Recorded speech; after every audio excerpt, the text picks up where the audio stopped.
Hello, welcome back to this lecture series. And in this lecture series, we're going to go over a lot of the mathematics you will need for a later course for machine learning. And for our first lecture, we're going to go over the most basic stuff that's going to help you quite a bit for later, specifically vectors and stuff. So, so let's really dive into what is the purpose of this class. Okay, what is the point? Well, the purpose is to basically give you some kind of mathematical foundation, like you will need for what I call the big four. Right? If you want to do the big four, what is the big four? Well, there is AI, data science, machine learning, robotics. If you want to do anything got to do with any of these four, right? You basically need some kind of foundation. And without the foundation, you essentially would not be able to understand anything, right? If you think about it, when we speak to each other, right, we basically use this thing called English, right? We use English to communicate ideas. As for the big four, in order for us to really communicate, they also have a language. And that language is essentially mathematics and code. So in this class, we're going to go over like both mathematics and the code. And specifically, what mathematics are we talking about? Well, you would need to have a foundation for calc 1, 2, 3, linear algebra, probability, statistics, some information theory, and programming, right? In this specific class, we're going to use Python. But you can imagine this is a lot of math you would need to know in order to even begin understand this. And of course, it will be impossible for us to cover everything here, right, in one single lecture. However, we structured this class just so that you basically get the key elements of all these.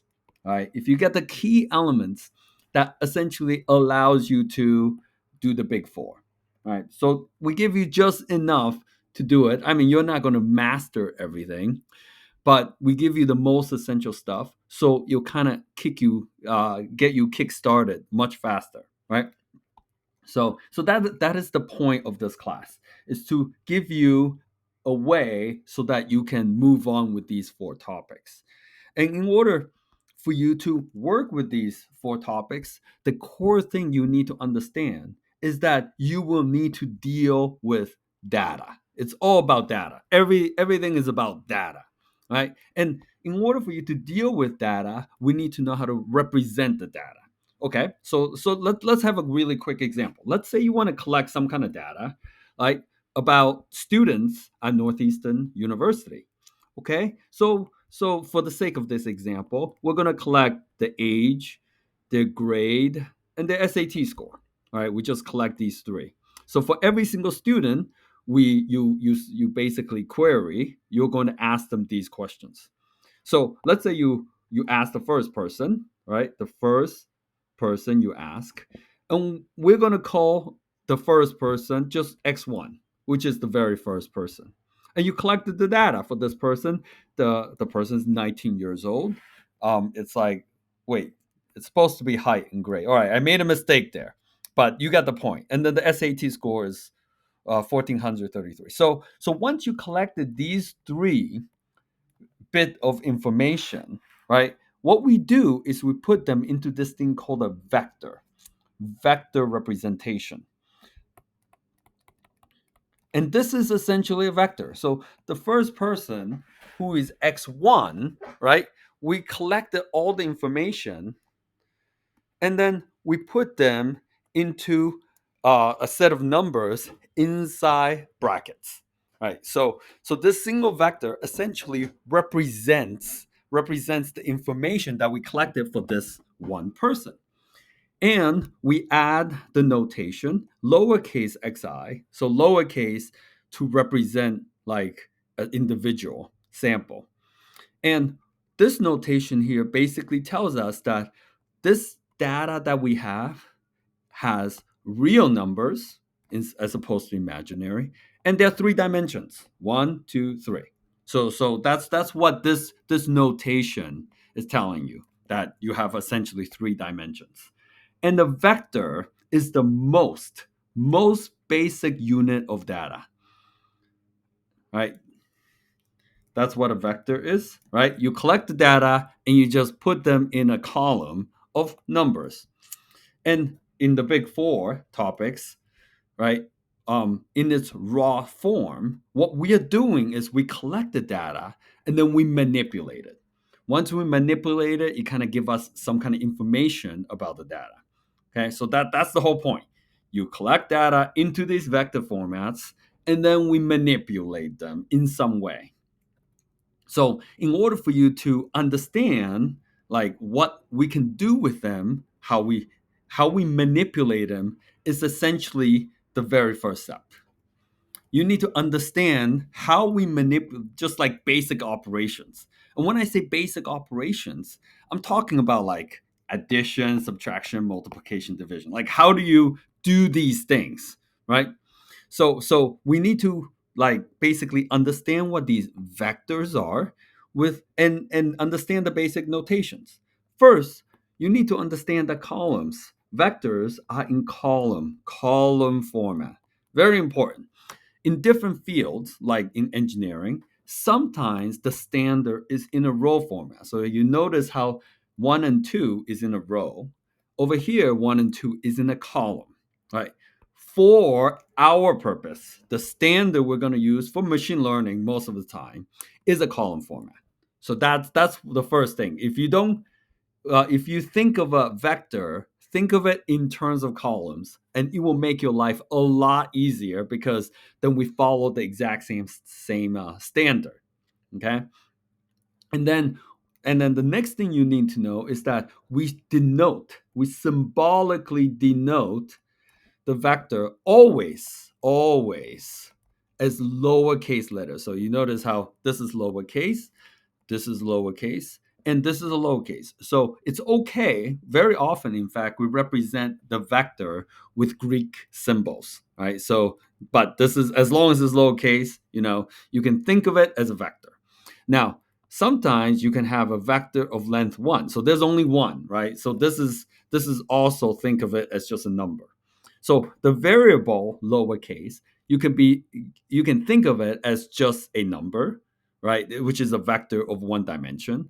But in general, think of it as vector of one dimension, two dimension, three dimension. And sometimes it could be one. Okay. So hopefully you now understand the point of this class. And the point of this class is basically the manipulation of vectors. And now we're going to go over the most basic operations, most basic vector operations. How do you add them? How do you subtract them? How do you multiply them together? Like, are we doing division? Oh no, we're not really doing division. So let's forget this one. So basically, we're gonna do these three. Okay. So addition is super easy. Let's say you have vector 1, vector 2, right? X and Y. If you're going to add them together, all you have to do is add them together. What I mean is the top number, first number, add the first number. 1 plus 2 is 3. And then the second number plus the second number. 3 plus 2 is 5, right? And that's it. Like, it does not get easier than this. You're just adding them. And subtraction is also really easy. When you subtract them, you simply take the first number and subtract the second one. So 1 minus 2 is negative 1, and then 3 minus 2 is 1, right? So addition and subtraction, not a big surprise here. Okay. Now, sometimes you have a vector, and instead of subtracting another vector, right? It's different dimension. This is one dimension, but this is two dimensions. What does that mean? Well, it just means that you're going to take every single element and subtract one, right? So 1 minus 1 is 0, and then 3 minus 1 is 2. So when you see this, what that means is they're just basically being lazy. Instead of saying 1 3, it's saying 1 1, right? So that's what this means here. So just so you understand the general idea of the notation. Now, addition and subtraction is super easy. What's more complicated is multiplication. When you have products, like when you multiply them together. Because There are many ways to multiply them together. Um, Actually, before we go to multiplication, let's talk about this thing called a transpose. So a transpose is denoted by this. So if you have a vector x, and if you want to perform the transpose operation, you add a little t for transpose, t for trans. And what that means is if you have a vector like x, if you add a transpose, you convert from column to row. And if you have a transpose for row, you convert to column. So it goes from column to row or row to column, depending on how you start it. For this class, we're always going to assume that vector is column. Therefore, if you have x transpose, it's going to become a row. Okay, you're not going to see the data represented as this in machine learning. In engineering, sometimes they represent it this way. Okay? And of course, if you have column to row and you do it again, it's just equal to itself, right? If you flip it and then flip it again, right? So that's what this transpose means. Here are some examples. Like when you go over the lecture, make sure you take a quick look. But now we're ready to move on to really difficult stuff, which is multiplication. Multiplication. Because there are many ways to do multiplication. There's the Hadamard product, dot product, inner product, outer product. There's just a lot of stuff. So we'll start with the easiest one, which is the Hadamard product. The Hadamard product, as you may expect, has has a symbol that looks like this. Okay, so when you see this, this is the Hadamard product, and what this means is saying that you're going to multiply them together. And if you see the trend so far, multiplication is not bad.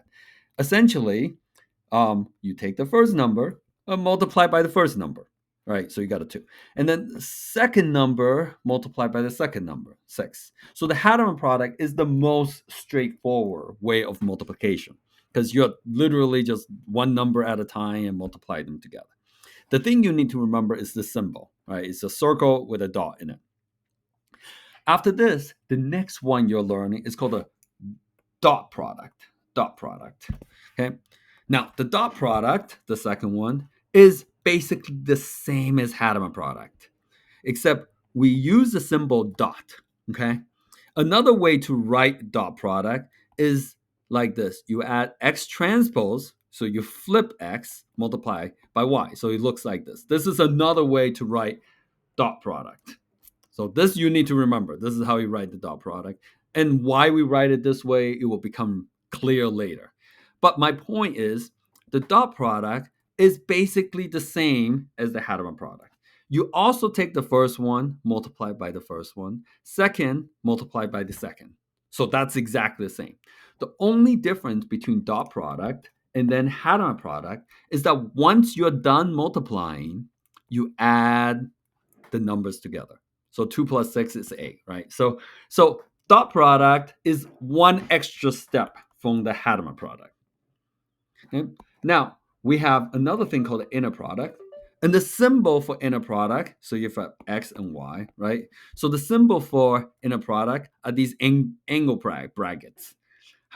For the purpose of this class, you're going to treat dot product or inner product the same as dot product, right? They're exactly the same. So when you see this for the purpose of this class, and in fact, you can get all the way to PhD, you can still treat the two of them basically the same.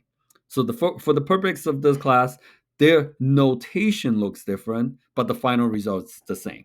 You basically perform Hadamard, and then you just add the numbers together in the end. Okay. Now, sometimes you multiply a vector by a number, just a number. So you have like 2x, right? So 2x. What does that mean? Well, you just take 2 and you just multiply by every single element in the vector. So 2 times 1 is 2, 2 times 3 is 6. Okay? So this is how multiplication works. Okay? Now, in order for you to really understand this, I would like you to pause the video now. Pause the video and then just see if you can solve this. Right? Like this is the best time to do it because well it's fresh in your memory and then you can do it. Once you do it, the solution is posted in the next slide. So you if you follow along with the slide, you can also pause the video now to see the solution. But like make sure you spend the time to actually do these exercises. Okay? So we're going to move on. All right. So with these vectors, they have certain properties that is reminiscent of our what we learned in algebra. So for example, if you have three vectors, A, B, C, right? If you have A, B, if you add them together first versus adding B, C together, right? The addition can be moved around. So it's like A plus B was the same as B plus A. It's the same as A plus B plus C. Is this if you do AB together or BC together first, it doesn't matter. Okay. And another property is that if you have a, two vectors, so this remember the transpose. This we just did. It was a dot product, and then multiply it by a number. Well, you can multiply the vector by a number first, then do the dot product, and nothing changes. Right? So that's one key property. Another one, like I just showed you, a plus b is the same as b plus a. And similarly, if it a dot b, b dot a, like if you flip the order, it doesn't matter. It's still the same. Like over here, here's the example. If you do 1, 2 times 3, 4 versus 3, 4 times 1, 2, you get exactly the same thing. So these are nice properties to keep in mind. Another property is let's say you have two vectors, A and B, and you're adding them together. Now, if you have a number like alpha, it's just a number, that means you can have alpha times A, alpha times B. So you can distribute alpha to A and B, and you'll get the same result, right? And this works for dot too. You can add them together, then do the dot, or you can distribute A dot B plus A dot C, and this is the same, right? So another way to write that idea is right here. So these are some of the key properties, you need to keep in mind, given that now that you understand addition, subtraction, and multiplication. Okay, now pause the video again and see if you can solve these problems. Just take a moment, think about what we talked about, and then I posted the solution here. So you can pause the video and look at the solution. And here's the question. Okay. All right. So I'm going to move on again. The very last operation we're going to learn today is called the outer product. So we learn Hadamard product, right? The dot product, the inner product, and now we're going to learn the outer product. So this is the last one that you will need to learn. With the outer product, well, the symbol for it is a circle with an X inside it. So that's outer product. Or you will see something written this way. So in the inner product, it was X transpose Y. So that's inner. Well, you can see the transpose is inside, hence the inner product. And then outer product, the transpose is outside. So that's one way you can remember it. And therefore, the vector, right, X looks like this. And then when you do the transpose for Y is going to be horizontal. And this is the standard of how we write outer product. Okay, so if we're trying to multiply X and Y together with an outer product, we can write it this way, or we can write it this way. Okay, and then you have X, which is 2, -1, and we have Y, which is over here. So the question now is, okay, you have this outer product. How do you go about multiplying them together? Well, to multiply them together, what you do is you look at the very first number, 3, and then you multiply by the entire vector. So 3 times 2 is 6, 3 times -1 is -3. Okay? So you look at the first number, you get the first column. And then you look at the second number, right? And then you multiply the whole thing again. So 4 times 2 is 8. 4 times -1 is -4. So you now did the first column, first number, first column, second number, second column. And if you can see the pattern from here, then you look at the third column. So you basically go through each number, and then for each number, you multiply by the entire vector. Okay? And that's how you get the final result. So the final result is this matrix here, and this gives you the outer product. So the idea of outer product is pretty easy.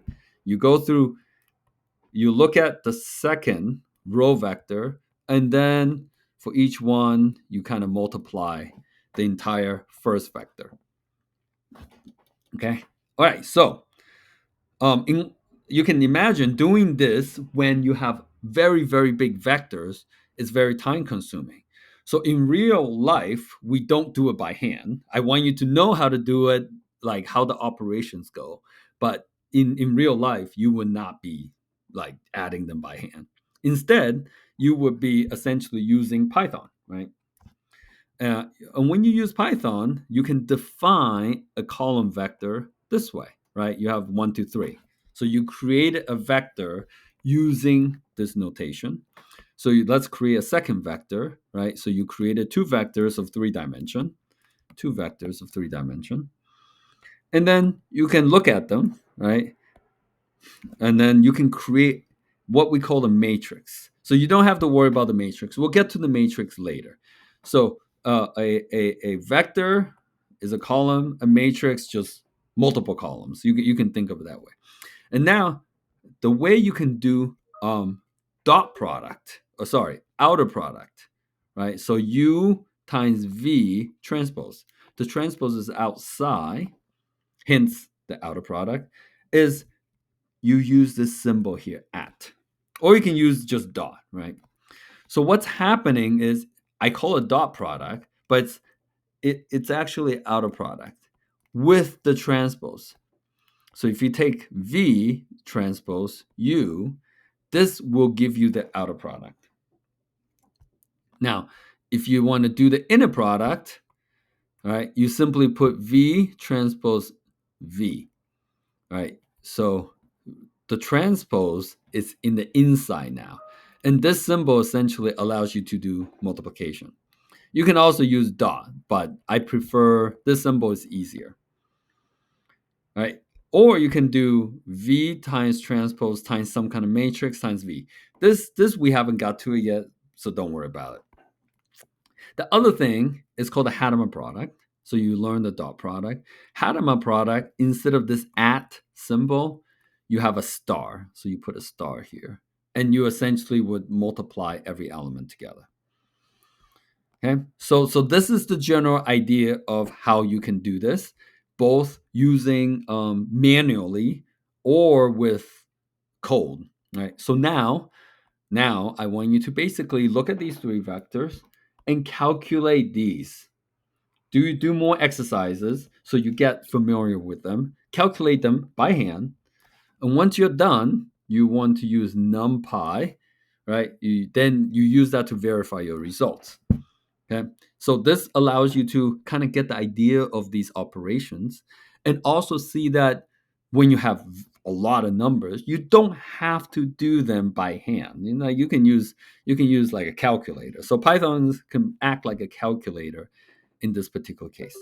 So okay, so pause the video, and solve this.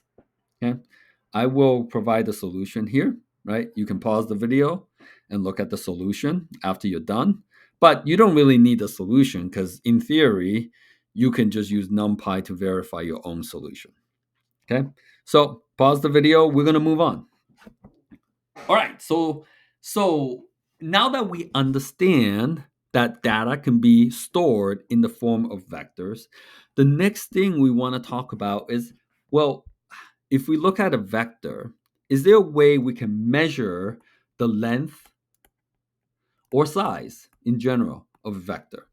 Right? So we can once we have a vector, the way we can think about it is we can put vectors, these vectors, into various functions. Right? We put the whole vector into a function, and the idea of the function is to extract various information. I'll give you an example. So let's say this is the vector we're looking at, and we put this entire vector into a function called max, which essentially tells you the biggest number, right? It's a maximum number. And then it spits out the information. So we put a vector into a function, and the function does some stuff, which in this case, the maximum number is 3. Or we can put a different function, like other functions, min, and it tells us the smallest number, which is -4. And like you can imagine, we can put this x into like a whole bunch of different functions, and it will tell us different things about this vector. For example, average, right? So you can also find the average. So you can find various informations. Now, one of the most important, I don't know most important, actually a very, very important function, which we will put, is called the norm. It's called the norm. And this is a very, very important function because you put the vector inside the norm function, and the norm function essentially tells you the size of this vector, size or length of the vector, right? So you can imagine we put the x inside of this function, and then this function outputs the information that we're looking for, which is how big is this vector? What is the size? What is the length? Right? So we can symbolically represent this function. We can call a norm, or we can just say f, like we put the vector into some function. However, norm is so special, like mathematicians basically give them their own notation. Okay, so the notation they wrote is this. Basically, it's saying that we're going to put x inside this function that has like double bar. Okay, so when you see this, like what it's saying, it's just that we are putting x inside a special function we call norm, and that the norm will tell us the size of this vector. Okay? So you may have seen something that looks like this, or at least similar, right? We've seen this thing called absolute value. So if you have single bar, that's essentially absolute value. And you can and there's the direct relationship why we put 2 bars in this, and that they are actually related. So let me explain to you why they are related. Okay. Well, it's because this and this, they're both norms. They're actually the same thing. Now, let's imagine we have a 3 vectors, a B, C, and D, and you notice that B and C are just one dimension, right? And now, if we put the one dimension data, we know that 3 is one dimension, so it goes to 3. So you can picture this is one dimension, it's just a vector pointing at 3. And the second vector is a vector pointing at -3. What happens if we put absolute value for each one of them? Well, 3 is going to give us 3, and a -3 will also give us 3. So notice how the absolute value always give us 3, which is the length, of the vector, right? This is the distance is 3. So we can think of absolute values. Another way to think of absolute value is that we essentially take a one-dimensional a vector, and then found the length of it, which is 3.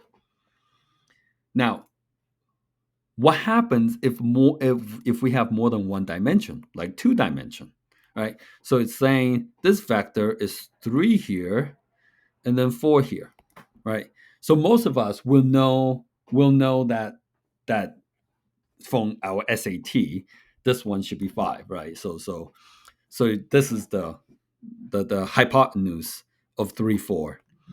So we know that we'll probably get a 5 out of this. So what a norm does is essentially we put D, right, inside the norm, and this give us the distance from here to here. Okay, so absolute value is for one dimension, and norm is in a higher dimension. It doesn't have to be two; it could be 3, 4, 5, 6, 7. Okay, so the way we can extract distance information for higher dimension is called a norm. Right? If you have a vector, you want to know how long it is. We find the norm, right? And then we use this symbol to represent the norm. And it turns out that there are many different ways to measure the size of something, right? There are many different ways. And the most common way are called LP norm. So LP, and P could be 1, 2, or infinity. These are the different ways to measure like the size of a vector. Now, you may be thinking, you may be wondering that like, isn't the distance just the point A to B, right? Isn't that just the distance? So why would we need so many different kind of norms, right? Why do we need that? And the answer is topography or geometry. Well, that's because the distance from A to B is not always a straight line.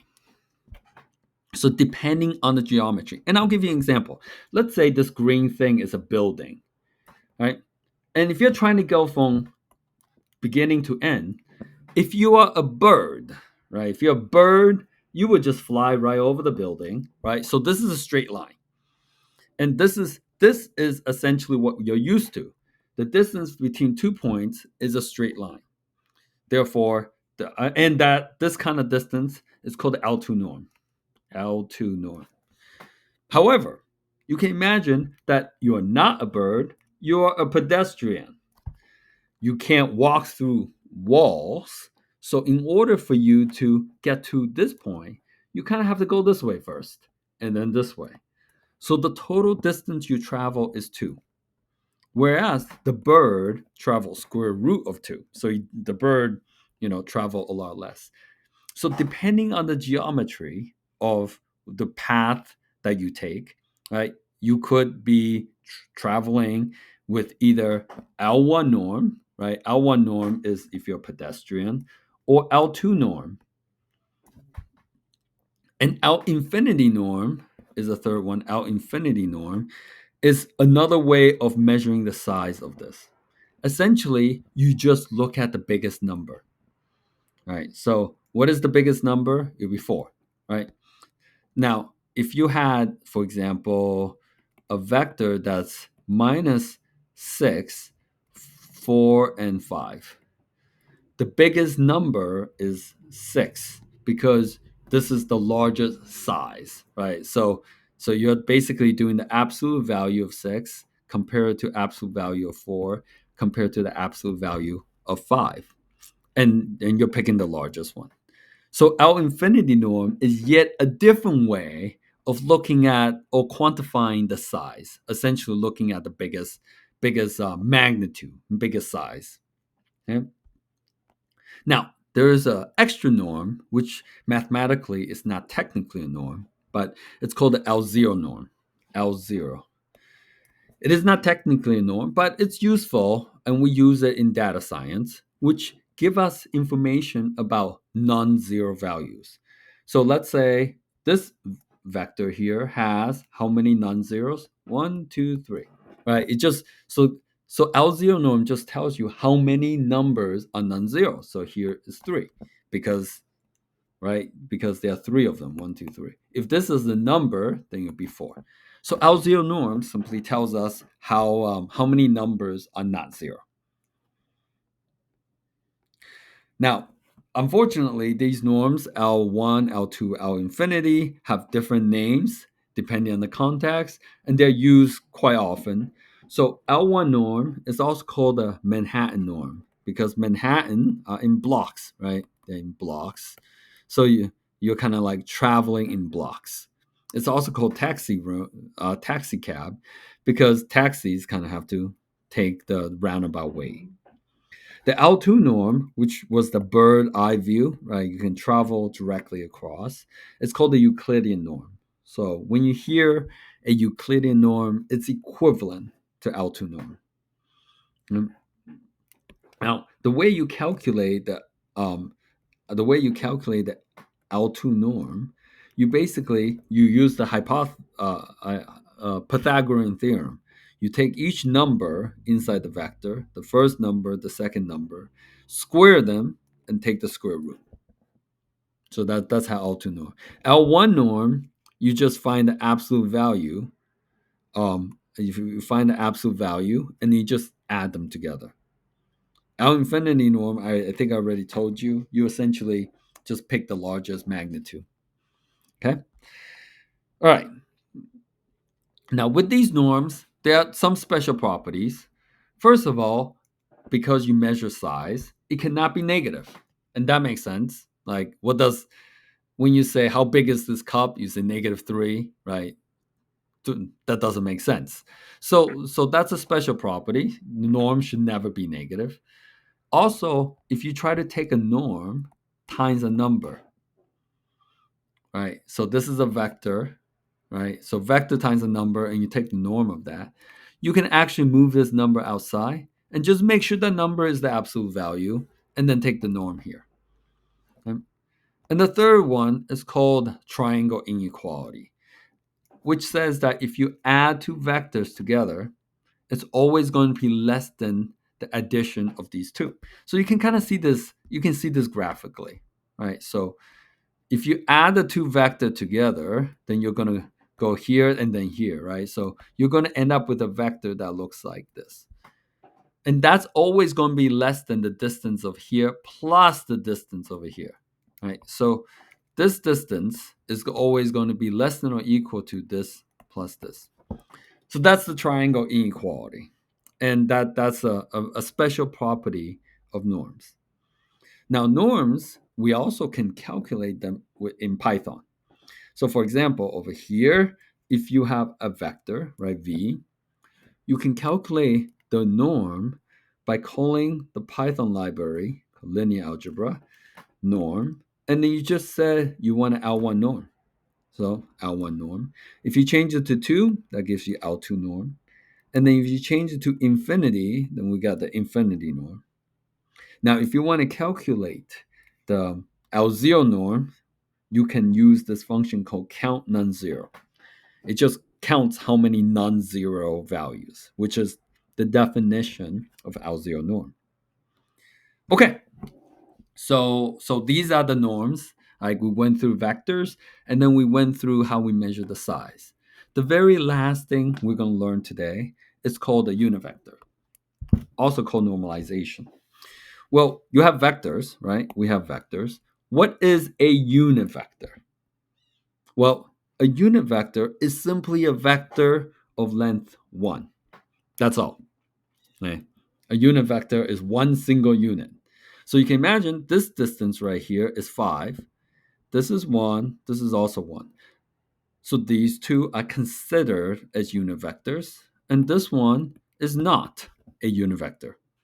Right, so the idea is not that hard. You have a vector, and a unit vector is simply one unit of a vector.